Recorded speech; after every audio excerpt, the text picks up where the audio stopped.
Assalamualaikum warahmatullahi wabarakatuh. Ketemu kembali dengan saya, Dr. Darisman SPD MPD dari SMP Negeri 5 Kota Jambi. Baik, pada kali ini kita akan kembali hadir untuk menjelaskan materi IPA yaitu yang berjudul Pewarisan Sifat. Pewarisan sifat merupakan salah satu materi kelas 9 yang merupakan di semester ganjil.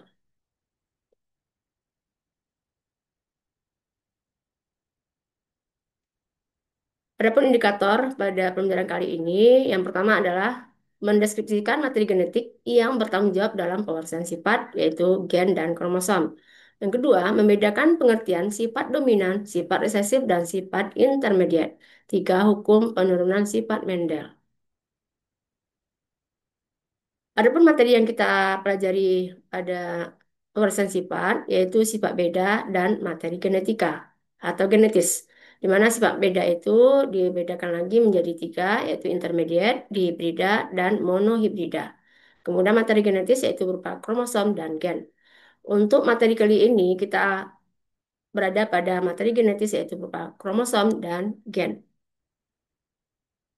Baik, kita lihat sekarang itu tentang gen. Gen adalah pembawa sifat dari induk kepada keturunannya, di mana gen merupakan sepasang DNA yang menentukan sifat tertentu atau membawa sifat atau ciri tertentu, di mana gen terletak di dalam kromosom, di mana kromosom terletak di dalam inti sel.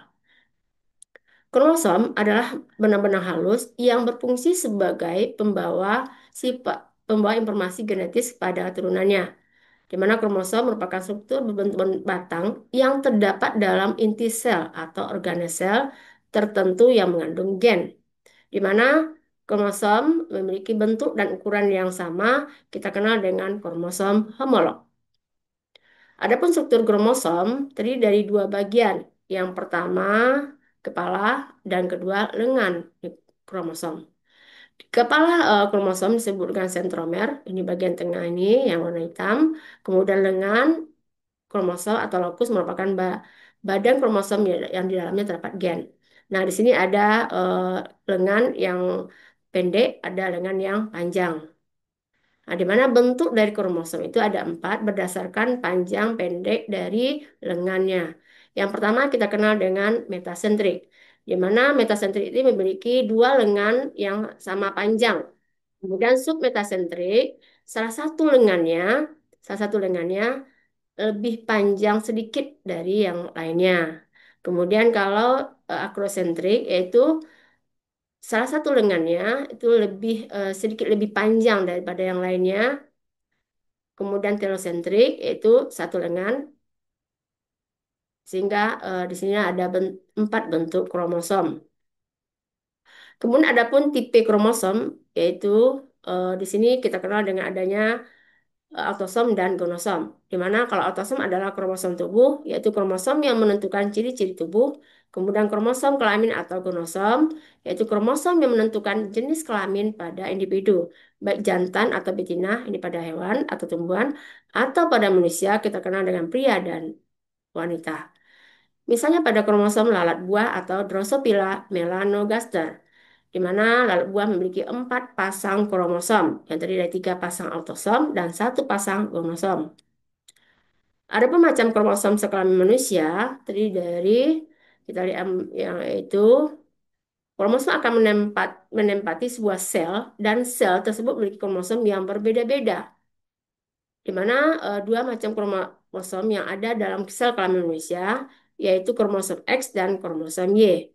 Pada wanita kromosomnya adalah XX dan pada pria kromosom adalah XY. Jumlah kromosom. Jumlah kromosom eh, di mana inti sel tubuh dan inti sel kelamin suatu organisme memiliki jumlah kromosom yang berbeda. Di mana kromosom yang terletak di dalam inti sel tubuh bersifat diploid atau disimbolkan dengan 2N atau berpasangan. Sedangkan di dalam inti sel kelamin atau gamet bersifat haploid atau N, artinya tidak berpasangan. Di mana jumlah kromosom pada sel tubuh manusia contohnya adalah 46 kromosom. Artinya dua tiga pasang, sedangkan pada sel kelaminnya, yaitu sperma dan ovum, ada 23 kromosom.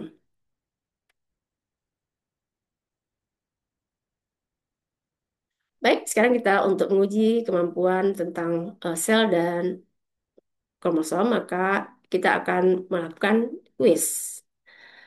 Soal yang pertama, materi genetik yang mengontrol sifat pada manusia kita kenal dengan jawabannya antara gen A gen, B membran sel, C membran inti, D protoplasma. Sehingga jawaban yang paling tepat adalah gen. Soal kedua, jika sel tubuh pada tanaman tomat mempunyai 24 kromosom, maka jumlah kromosom pada serbuk sarinya adalah nah, karena tomat merupakan suatu individu, maka memiliki 2N atau diploid yang 24 kromosom. Sehingga kalau serbuk sari merupakan sel gamet atau sel kelamin, sehingga separuh dari jumlah eh, autosomnya. Jadi separuh dari 24, itu 12 buah. Jawabannya adalah B. Tiga, bagian dari kromosom yang di dalamnya tidak terdapat gen dan tidak menyerap warna. Ini adalah bagian kromosom A kromatid, B kromomer, C lengan, D sentromer. Jawaban yang tepat adalah sentromer. Soal 4, bentuk kromosom yang dilengkapi dengan dua lengan simetris. Nah, tadi kita sudah mengenal ada 4 macam kromosom. A metasentrik, B submetasentrik, C akrosentrik, D telosentrik. Jawaban yang benar adalah metasentrik. Jawabannya adalah A. Soal kelima, secara berturut-turut bagian A dan B adalah. Nah, kita tahu tadi bagian yang A ini kita kenal dengan lengan kromosom, B lokus. Sehingga jawaban yang tepat adalah A, lengan dan lokus. Demikian materi kita pada hari ini tentang pemeriksaan sifat. Kita akan ketemu kembali pada pertemuan berikutnya, masih pada pemeriksaan sifat. Dan lanjutkan dengan materi lainnya. Semoga bermanfaat. Dan saya akhiri. Wabillahi taufiq wal hidayah. Wassalamualaikum warahmatullahi wabarakatuh. Sampai jumpa.